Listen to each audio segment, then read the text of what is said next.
السلام علیکم۔ امید کرتی ہوں آپ سب لوگ خیر و عافیت سے ہوں گے۔ زیادہ وقت نہیں لوں گی، لیکن ایک بات ضرور کہنا چاہوں گی کہ جشن آزادی قریب ہے۔ وہ جشن آزادی جس کی خوشیاں ہم دھوم دھام سے مناتے ہیں، اور آپ سمجھ رہے ہوں گے کہ میں کس دھوم دھام کی بات کر رہی ہوں۔ یعنی کہ ہم ہر طرف بوفر سسٹم لگاتے ہیں، ہر طرف جشن آزادی کے ملی نغمے لگاتے ہیں اور ہاتھوں میں باجا لے کر پوں پوں کرتے پھرتے ہیں۔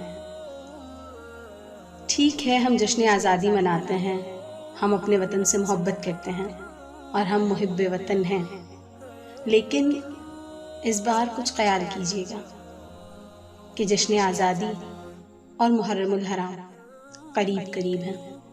یعنی کہ وطن سے محبت کا جذبہ اور غم حسین کا ادب و احترام دونوں بے حد قریب ہیں۔ تو میرا یہ خیال ہے کہ ہمیں غم حسین کو اولیت دینی چاہیے، ہمیں غم حسین کو ترجیح دینی چاہیے، اور اس بات کو مد نظر رکھنا چاہیے کہ جشن آزادی جو ہم مناتے ہیں، جو ایک سو کالڈ سیلیبریشن ہوتی ہے، اسے چھوڑ کر تعظیم میں رہیں، تعظیم کریں غم حسین کی، جو کہ زیادہ اہم ہے۔